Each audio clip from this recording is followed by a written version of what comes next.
তিনি একজন বীর মুক্তিযোদ্ধা। তিনি জেলা জজ পর্যায়ের একজন কর্মকর্তা ছিলেন। অবসরের পরে তাকে শেখ হাসিনা সরকার দুর্নীতি দমন কমিশনের কমিশনার, পরবর্তীতে বাংলাদেশের সর্বোচ্চ পদে অধিষ্ঠিত করেছিলেন। সেখানে রাজনীতিতে দীর্ঘদিনের পরীক্ষায় উত্তীর্ণ কাউকে না বসিয়ে তাকে বিশ্বাস করেছিলেন, আস্থায় রেখেছিলেন। সেই মোহাম্মদ শাহাবুদ্দিন দৃঢ়তা ধারণ করতে পারেননি। তিনি শেখ হাসিনা তার আমলকে যেভাবে, যে ন্যারেটিভে, যে জঘন্য ভাষায় লিখে দেওয়া বক্তব্য তিনি পাঠ করেছেন, তাতে আর কিছু অবশিষ্ট রাখেননি। জিয়াউর রহমানকে তিনি স্বাধীনতার ঘোষক বলেছেন, কিছুই আর অবশিষ্ট রাখেননি। এখন তার পরিণতি কি হবে? কদিনের জন্য তিনি কিছু প্রোটেকশন পাবেন, তারপরে কি?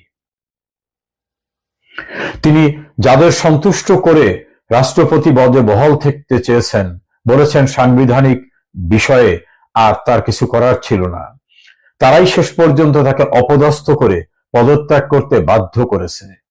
এরপরে কি ভয়াবহ পরিণতি তার জন্য অপেক্ষা করছে, সেটা নিয়েও অনেক আলাপ আলোচনা শুরু হয়েছে। এক কথায় বলা যায়, তিনি সব কুল হারিয়েছেন।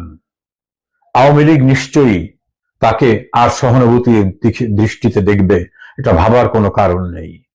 জামাত বিএনপি সমর্থিত তারেক রহমান সরকার কোনোভাবে তাকে প্রোটোকল, তার সম্মান রক্ষা করবেন, এটা ভাবারও কোনো কারণ নাই।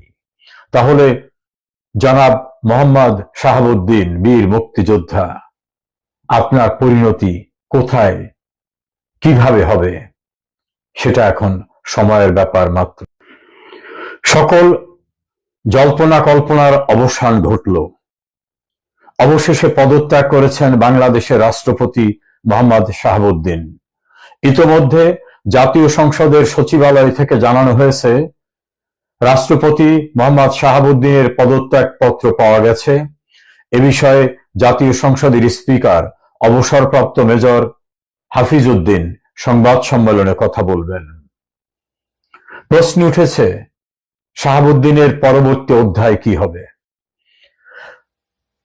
আইন অনুযায়ী তিনি কিছুদিন পর্যন্ত নিরাপত্তা পাবেন, তারপরে কি হবে?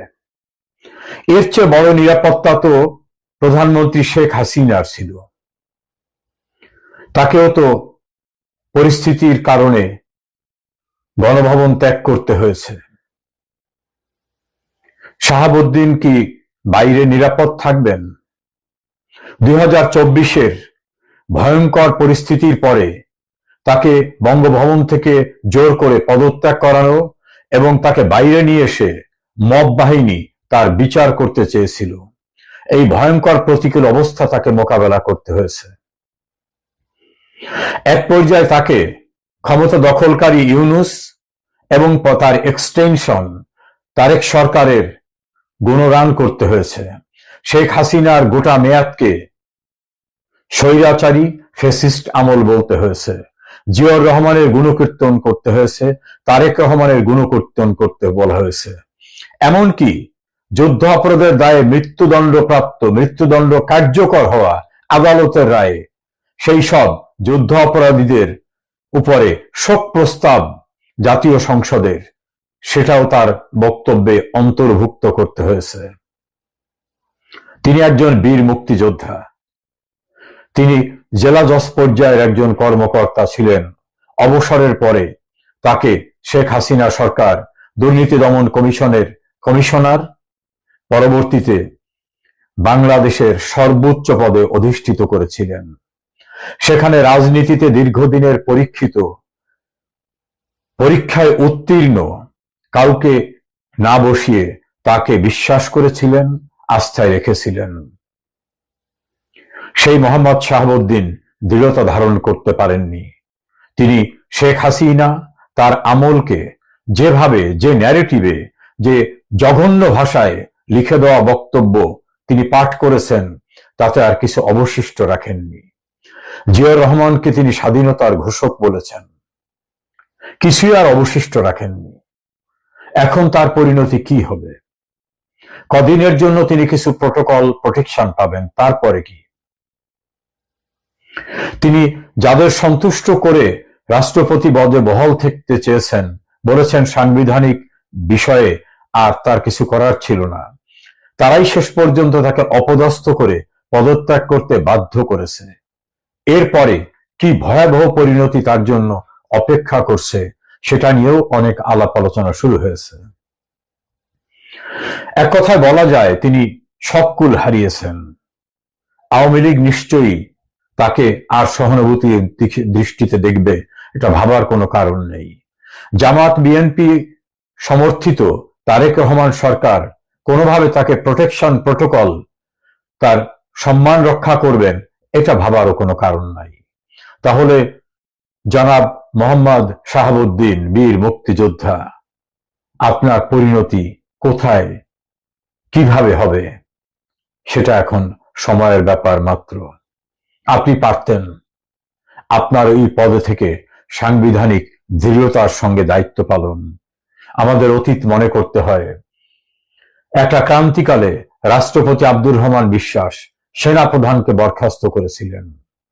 আপনাকে দিয়ে যে অস্থায়ী সরকার গঠন করা হয়েছিল, অন্তর্বর্তীকালীন সরকার, এটা সম্পূর্ণরূপে অসাংবিধানিক। আপনি চাইলে সেই অসাংবিধানিক সরকারকে বাতিল করতে পারতেন। একটা কথাই বলতেন, সংবিধানের যাতে কোনো সরকারের বিধান নেই, আমি বাতিল করে দিলাম। তিনি আরো কিছু করতে পারতেন, তিনি সেই সাহসিকতা দেখান নাই। সংবিধানকে সমুন্নত করার কথা বললে তিনি যে সরকার সংবিধানে নাই সেই সরকারকে শপথ পড়ানো বা তাদের কাজ করতে দেওয়ার কাজটিও তিনি করা কোনোভাবেই কি যৌক্তিক ছিল? এর উত্তর না। সব কুল হারালেন বীর মুক্তিযোদ্ধা শেখ হাসিনার বদন্যতায় বাংলাদেশের সর্বোচ্চ পদে অধিষ্ঠিত রাষ্ট্রপতি মোহাম্মদ শাহাবুদ্দিন চুপ্পু। তো আজকে এই পর্যন্তই, কিন্তু প্রশ্নগুলো এখানেই শেষ নয়। এই দেশ, এই রাজনীতি, এটা আমাদের সবার। আপনি, আমি, আমরা সবাই মিলে গড়ে তুলব সচেতনতার একটা মঞ্চ। আপনার ভাবনা, আপনার চিন্তা এবং আপনার মতামত আমাদের দরকার। তাই কমেন্টে লিখে জানান এই মুহূর্তে আপনি কি ভাবছেন এবং আপনি কোন দিকে তাকাচ্ছেন। এটা একটা ভিন্ন মতের প্ল্যাটফর্ম। এখানে প্রশ্ন করার সাহস আছে, সত্যের পেছনে ছুটে চলার স্পর্ধা আছে। চ্যানেলটি ভালো লাগলে অবশ্যই সাবস্ক্রাইব করে পাশে থাকুন, কারণ একটা ক্লিকেই হতে পারে হাজারো অন্ধকার ভেদ করে আলো খোঁজা শুরু। ফিরছি পরের পর্বে আরো খোলামেলা বিশ্লেষণ নিয়ে। সে পর্যন্ত সবাই ভালো থাকুন, সুস্থ থাকুন। আল্লাহ হাফেজ।